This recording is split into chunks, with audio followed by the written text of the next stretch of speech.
everyone, I'm back with another card today, once again using the Upsy Daisy stamp set. Just because I hate to see it go, so I'm playing with it a lot. This is a technique that I saw online, and the card that I'm going to make is almost a complete case of one that another stamper made, and I can't think of her name, but I will put the credit on my blog because this card is totally awesome and it's really easy. So what we need is the Upsy Daisy stamp set, our black embossing powder, our First to Mark ink pad, the black stays on, and then the ink pads I'm using for this today are So Saffron, Real Red, Pumpkin Pie, and Pool Party. We're going to be sponging, so one of the things that I like to do when I'm using my sponges, when I get them from Stampin' Up, is I cut them up and I put little tabs on them, so it helps me keep the same sponge for the same color, and I can see at a glance from the cardstock as well as what I've written on it which color it is, and it keeps my fingers clean. So this one is for the So Saffron, and I have it made a little doohickey, that's my technical name for it. So I'm going to show you how I do that. I take some scrap So Saffron, I use our round tab punch, and this is retiring, so if you don't have this really cool super versatile punch, you're going to want to get it before it's gone. And I have to tell you, I don't even know, it might already be gone, so check my retiring list on my website and you can see if it's still there. So I've punched it out, and I'm just going to take my pen and I'm going to write on there that it's So Saffron. And I'm going to do it on both sides. Okay. I'm going to fold it in half. And I cut my sponges up into eighths so they go a long way, and then you just simply staple that on. This isn't my original idea. I'd love to tell you that it was, but it wasn't. I saw that from another demonstrator somewhere too. So, alright. So we're going to take a piece of Whisper White cardstock. I'm going to give myself some space here. And we're going to start with our lightest color. We're going to start with the So Saffron. And I'm going to get that nicely inked up. And I'm just going to put some on my card. I'm leaving this up here because I want to do that in the Pool Party. So put that one aside. Then we're going to grab our Pool Party and do the exact same thing. Sponge that on the top. Doesn't matter if you want a dark or a light look, it's going to come out spectacular. So if you want more color, go on ahead and do that. Alright, and now we are going to go with our Pumpkin Pie. Same thing again. Okay, and then the last color is our Real Red.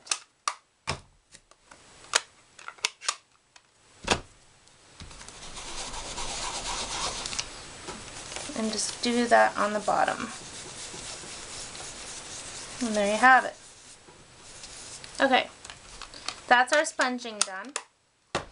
Then what you're going to do is you're going to grab your embossing buddy. Now I know right now you can't get these, but they are in our new catalog, so that means that Stampin' Up! Is coming back with them, so just hang tight and they'll be available soon.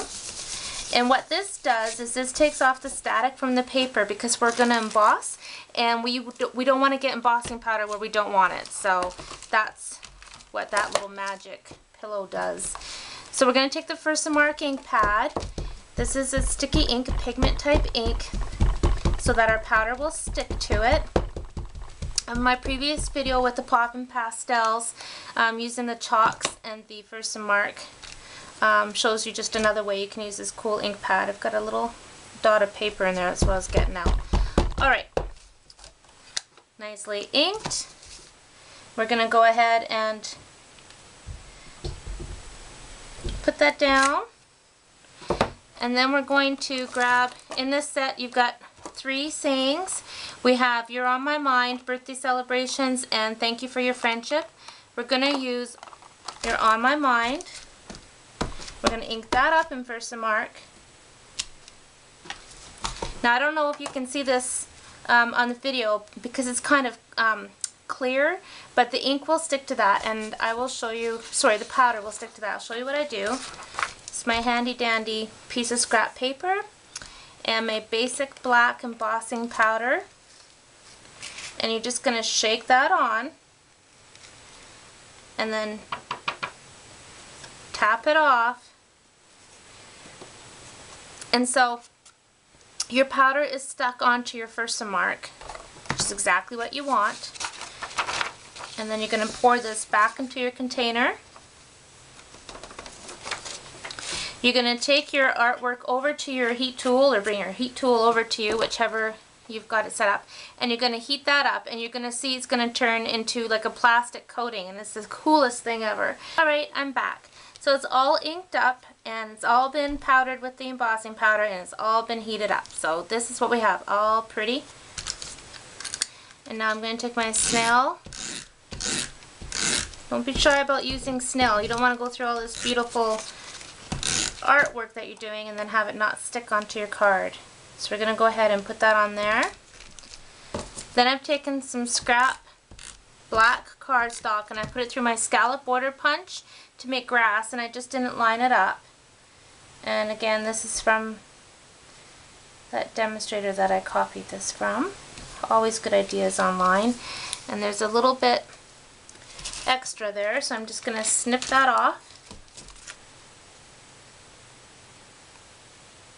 Like that.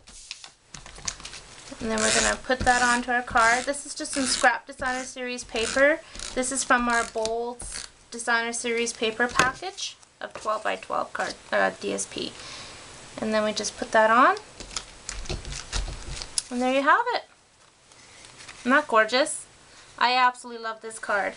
I did it again earlier, and the only difference is I used the faux 3D technique I taught at this month's club with the Versamark, and then I went over with the gel white pen just to experiment a little bit.